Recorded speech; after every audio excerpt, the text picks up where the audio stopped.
revista andina. Ya tiene una tradición, ya tiene un estilo, y dentro de esa ruta hay mucho por hacer en el futuro. Creo que también felicitar al Centro Bartolomé Lacasa, ¿no?, por esta persistencia de mantener una revista 30 años. 30 años de 51 números, o sea que era más de una por... Sí, y más bien este número me parece que sale después de un cierto descanso. Sí, entonces felicitaciones por todo eso, ¿no? Creo que Marco ya ha dado un panorama general, igual que Martín, de este número 51. Entonces voy a ver si digo algunas cosas complementarias, ¿no? Es cierto que se mantiene el orden tradicional de la revista. Una sección estudios y debates, una sección artículos, notas y documentos, y la tercera sección es reseñas, que es muy rica en su contenido. Y bueno, sí, también me llamó la atención que en este número haya 4 artículos de peruanos, 3 de bolivianos y un argentino, ¿no? Entonces 8 artículos en la parte central, lo cual da esta búsqueda del andino en diferentes países de América del Sur, ¿no? A ver, tendré que indicar algunas particularidades de mi lectura, ¿no?, las cosas que yo he percibido como de interés, y agradezco a Martín que a diferencia de Marco, después de tiempo, no leo un número de la revista andina, y entonces he encontrado algunas cosas que me han llamado la atención, y entonces tengo que empezar por mencionar el artículo primero de Paulo Durán, que sí podría decir que me ha gustado, ¿no? Es un tema que ahora se está estudiando bastante, digamos, ¿no? Estos cambios tecnológicos, los cambios técnicos, los cambios de la forma de gestión del agua y las repercusiones en las comunidades locales, ¿no? Me llamó la atención que este señor Teodoro Rojas, que sí, que me parece que centrando el relato en este personaje, hace que la actuación de él tenga una serie de consecuencias. Por ejemplo, llega a ser alcalde del distrito, y antes ya era hijo de una persona importante de Cúripe. Entonces, él como que es el protagonista de esta historia. Y bueno, como protagonista lo he seguido en sus detalles, porque hay un detalle que me pareció que debe ser la vida de muchísima gente en los años 70, ¿no?, cuando se produce tantas migraciones como consecuencia de la sequía en las regiones andinas.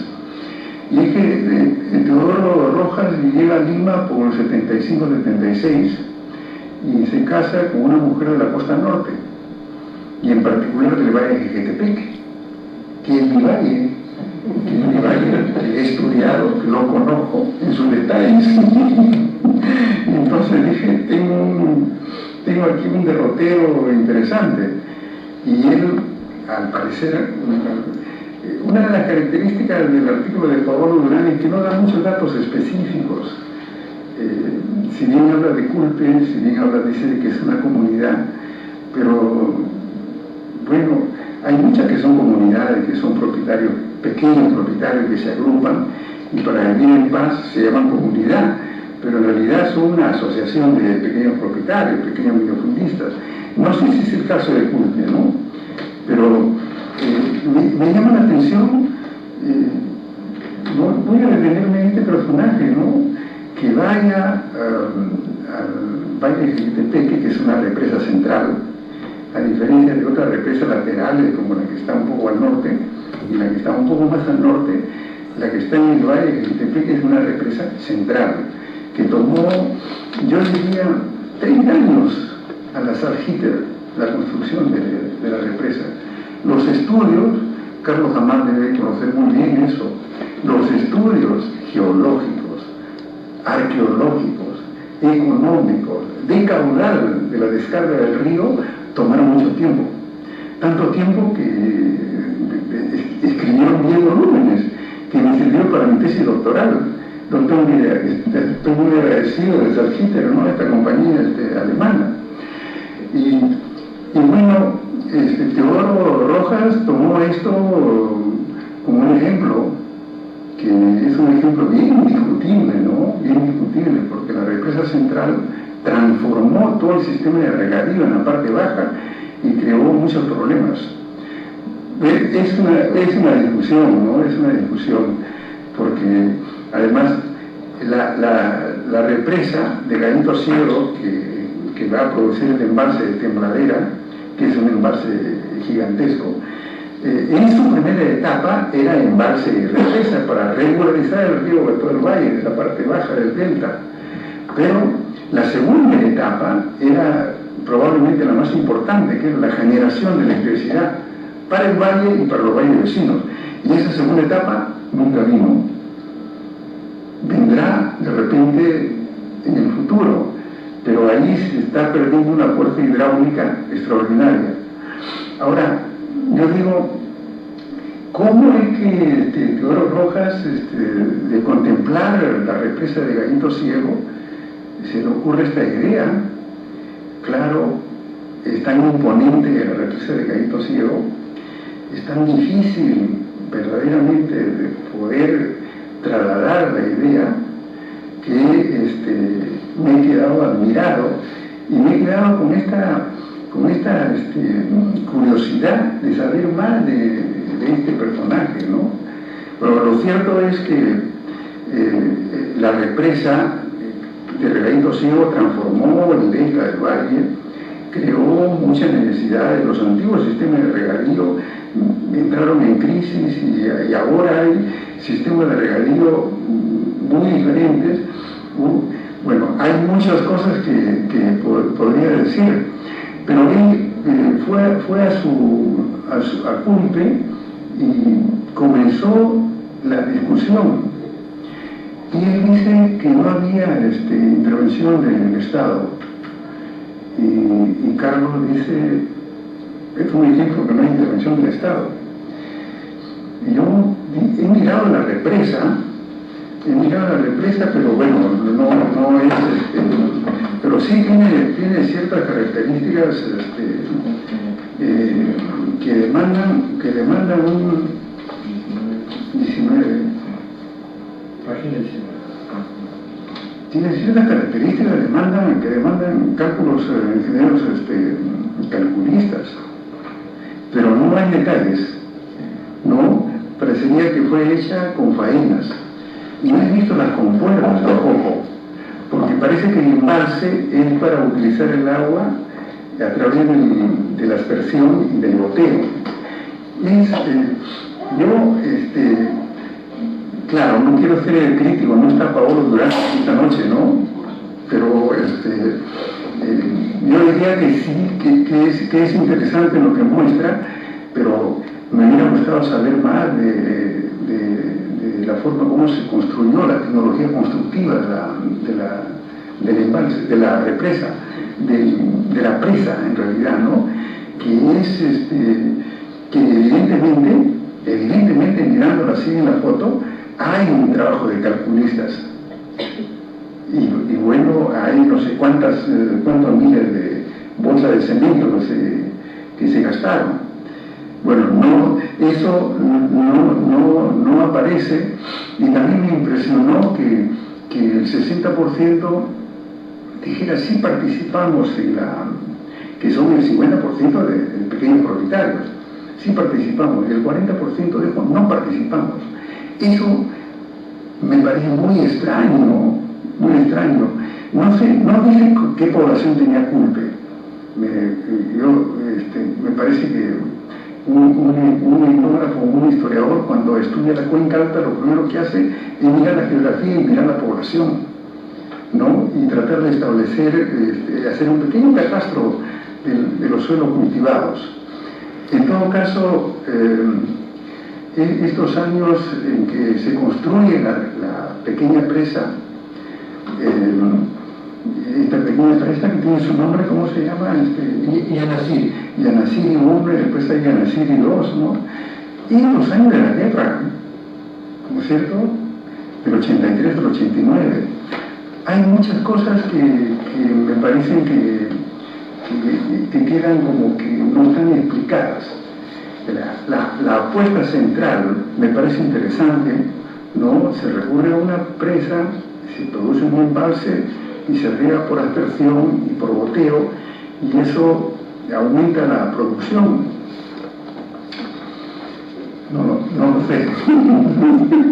Yo solamente conozco bien la presa de Gallito Ciego, que el proyecto era regularizar el riego de 28.000 hectáreas, y lo primero que se produjo después que el embalse estuvo lleno de templadera es aumentar todos los campos de cultivo en Cerro Colorado, ¿no? Creando otra vez el desequilibrio y bueno, y otras consecuencias. Pero aquí se aumenta la producción y se aumenta la productividad, se puede exportar, los campesinos pueden mandar a sus hijos a estudiar a Lima y se compra un camión y se mejoran las cosas. Y yo digo que Paolo Durán me lo demuestre con más información, porque yo he apreciado mucho los comentarios, ¿sabes? De ustedes, verdaderamente los comentarios le han dado lustre al artículo, y el comentario de Patricia Urteaga pone el ejemplo de Pacaraos, ¿no? Que es un ejemplo estudiado por Enrique Mayer, donde sí hay estos cambios. Podríamos multiplicar eso, pero la aproximación, no sé, Paolo, si es economista, si es antropólogo, si es etnógrafo, pero es una aproximación interesante en todo caso, ¿no? Porque revela que los campesinos se ponen de acuerdo, lo cual no siempre sucede, ¿no? Hacen algunas cosas, pero me parece, es muy extraño que dejen el 40% de lado, ¿no? Porque si dejan el 40% de lado y van a usar el agua del embalse a través de esta forma de riego, es bien complicado, se producen muchas complicaciones. En todo caso, es este primer artículo muy simpático, uno aprecia la forma como tal, cómo se describe. Me hubiera gustado saber más de Teodoro Rojas, saber la suerte posterior, si realmente fue un real dirigente de todo el distrito donde está la comunidad. Y bueno, y conocer los otros personajes, saber las estadísticas de la población, un poquito las estadísticas de la producción y cómo se producen los cambios.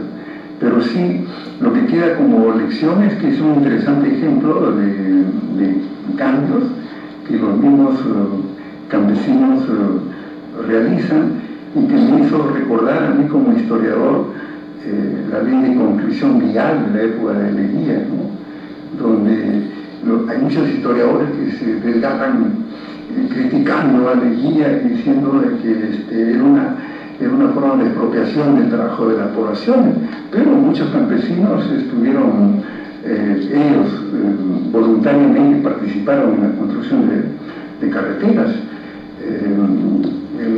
El hacendado de Capana en Quispicanchi, don Otto de Bari, me contó cómo habían construido el camino a la zona, a la hacienda, y luego los caminos que Osben Edison construyó a partir de Pocatambo, con la participación de los campesinos.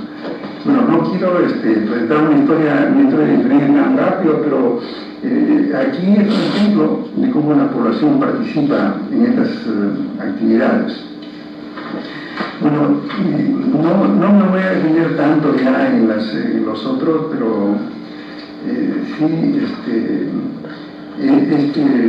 artículo es un ejemplo de que se puede pedir un poco más de información para que los comentaristas, que fueron verdaderamente muy buenos, hagan sus puntos de vista. Y en la polémica, parece que Paolo no responde mucho a las observaciones que le hicieron, ¿no? Se perdió una oportunidad. Bueno, no quiero ya comentar el artículo de Imelda, que es de nuevo me trasladó a la época de los estudios de Arguedas y Incarrí, y me ha refrescado tantas cosas, tantos datos puestos juntos de este mito tan importante, tan campesino, que tiene tanta antigüedad en los Andes, ¿no? Al parecer. La primera referencia que yo encontré en nuestra búsqueda de la utopía andina, del hombre que pierde la cabeza, la entierran y la cabeza crece, es en este libro sobre el virrey Toledo, de Ricardo, el argentino, Leguillier, ¿no? Donde hay el relato de un padre jesuita que describe el rostro de Túpac Amaru primero, luego de la ejecución. Bueno, pero aquí hay de nuevo estos datos muy interesantes que no me voy a poner en los detalles. De Luis Andrade Ciudad, que está aquí presente, todo mi respeto, todo mi respeto por los lingüistas. Siempre es un reto leerlos, seguirlos, y verdaderamente cuando leo un texto como el de Luis Andrade, cuando veo las polémicas de César Itier, ¿no? Cuando me parece muy respetable, pero en este caso de Rapaz, que es una población cercana a la población que yo estudié de Mangas, relativamente cercana. Mangas ya está en Cajatambo, ¿no? En el departamento de Ancash, y Rapaz está en la zona de Lima. Pero son zonas increíblemente interesantes. Recuerdo el Quipu de Rapaz, como el Quipu de Mangas. Son zonas altoandinas muy cercanas de la costa, como Cumpe, que tienen muchas formas de reciprocidad que se han conservado. Luego, el artículo de Enrique Bayona Aguirre no está presente, ¿no es cierto? Puedo hablar, ¿no? Sí. Bueno, yo no sé si los lingüistas lo entienden, pero espero que los lingüistas entiendan a Enrique Bayón, ¿no? Yo conozco a Enrique desde los años 70. Y el libro de Carlos Garatea, yo lo aprecié, me gustó, me pareció sumamente interesante, del español, de ese estado de lengua del español que surge en estas circunstancias de la conquista en los siglos XVI y XVII. Pero aquí Enrique hace unas reflexiones. Yo le recomendaría a los lingüistas que hagan una hermenéutica para poder entenderlo mejor, ¿no? Porque a veces me parece que de una enorme ingenuidad y otras veces de un enorme tecnicismo, pero no puedo decir nada más del artículo de Enrique, ¿no? Critica al libro de Carlos Garatea, y yo le hubiera dado la palabra a Carlos para que responda, pero digamos, no critica en el mal sentido, sino que critica en el buen sentido, ¿no? De querer indicar cómo surge en las condiciones terribles del mundo andino de esos siglos, ¿no? Que es inimaginable. Nunca hubo una hecatombe demográfica como la que se produjo en el siglo XVI y XVII. no solamente hecatombe demográfica, sino en el siglo cultural, en el siglo XVII, o sea que es imposible. Y estos términos que ellos utilizan, ¿no? La poliglosia y la diglosia, que cada día, yo digo, no, Marco, si tenía que estudiar historia ahora, estudiaría un poco más de lingüística, estudiaría un poco más de estas cosas que nos permiten descubrir un mundo diferente que los historiadores a veces no vemos.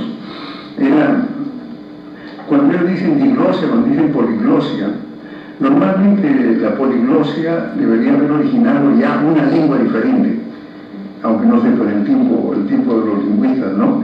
Pero no ha sucedido así. Seguimos hablando el mismo castellano que hablaba Pizarro y todos sus amigos. Y esto es uno de los temas interesantes, porque no es poliglosia, sino diglosia. Me estoy metiendo en el terreno de los lingüistas, ¿eh? Pero la diglosia no solamente es para las poblaciones indígenas, ¿eh? No sé si conocen el libro de Ángela Helber, El latín en la época colonial, que es sumamente interesante, porque los sectores españoles y los sectores criollos y los sectores mestizos urbanos vivían en un ambiente diglósico, porque se decía que los sectores cultos, la élite limeña, hablaba latín.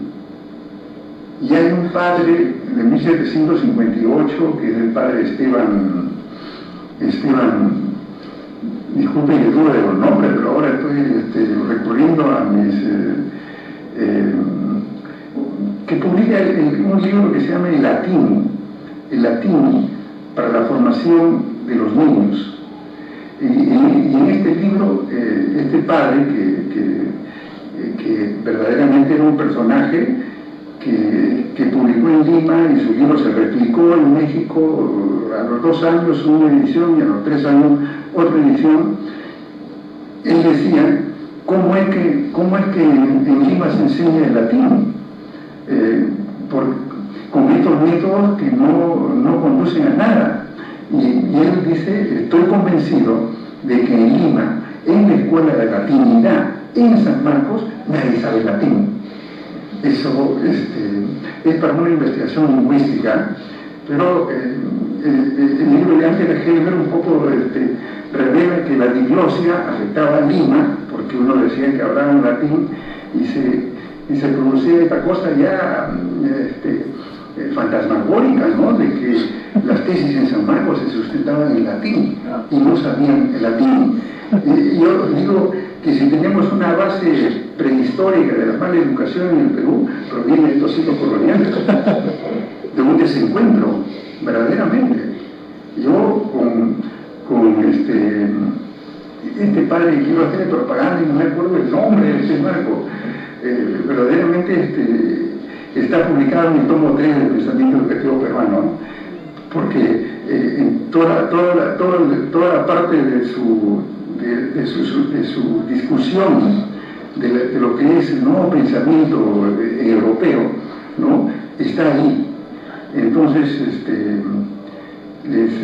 Esteban Orellana, que es el nombre de mi amigo profesor de San Marcos, no me acordaba, de repente para mi amigo. Pero Esteban de Orellana, instrucción para el conocimiento, para la enseñanza del latín a los niños. La introducción a ese estudio es verdaderamente dramática, ¿no? Decir que en Lima nadie sabe latín, sin embargo los españoles y los criollos fungen saber latín, y entonces dicen saber latín, pero nadie sabe latín.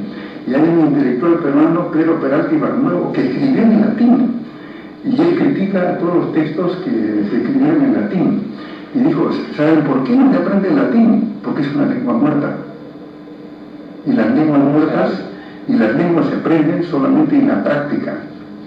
Bueno, de alguna manera yo le doy la razón, ¿no? Pero los lingüistas no sé qué dirán al respecto. Me he detenido mucho en eso.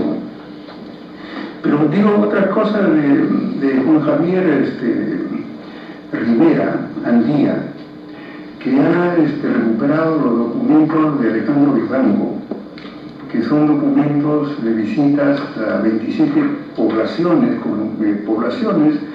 rurales de la parte alta del valle de Chancay, que me parece, como yo también estudié fiestas, y como Juan Javier ha estudiado fiestas y además ha sido el encargado del archivo inmaterial en el Ministerio de Cultura, me parece que interesante los documentos que son del año 62, 63 y parte de 64, y ver cómo las fiestas han ido cambiando. Bueno, no quiero tomar más tiempo porque ya tomé 25 minutos, pero no quiero dejar de polemizar con Marco. No voy a defender a Imelda, sino que la intención de Imelda ha sido presentar el libro de Margarita Quisque, que verdaderamente no lo hemos presentado, no lo hemos discutido como ha debido ser. No, yo lo reconozco. Es un libro que estudia esta insurrección del 7 de julio del año 32, que marca un divorcio natuario en la historia del Perú, ¿no? La historia del Perú, después de eso, es diferente. Y ahí Imelda tiene razón, que fue una insurrección. Sí, hay una serie de detalles, pero sí, yo también tengo el libro y lo he leído, pero no con intención de comentarlo. Me parece uno de los pocos historiadores peruanos, si no la única, que es mencionada por un gran historiador británico como Eric Hobsbawm, es Margarita. En su libro el siglo XX, la edad de los extremos, el libro está citado como un libro ejemplar para entender la formación de los partidos políticos en América Latina. Entonces, bien por eso, yo creo que no estoy colonizando Marco, estamos de acuerdo en que claro, se hubiera usado otras fuentes, pero de todas maneras, evidentemente lo que pasó en el cuartel O'Donovan fue una insurrección, y lo que va a venir después en el 48, el 3 de octubre del movimiento aprista, es otra sonada que va creando esta situación tan mala para todo el resto del siglo XX en el Perú, ¿no? El veto militar al partido aprista.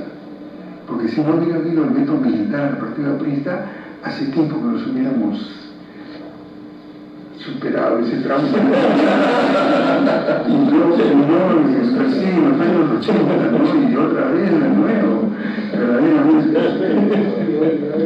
Sí, pero hay otros libros allí. El libro de David Noble Cook es un libro antiguo ya, ¿no? Pero bueno, que se comente está bien. Pero el otro estudio de Susan Fitzpatrick me parece interesante sobre la Orden Marignol en el Perú, porque la Orden Marignol, así como la Orden Franciscana y así como la Compañía de Jesús, no sé cuánto hicieron por la educación en el país, ¿no?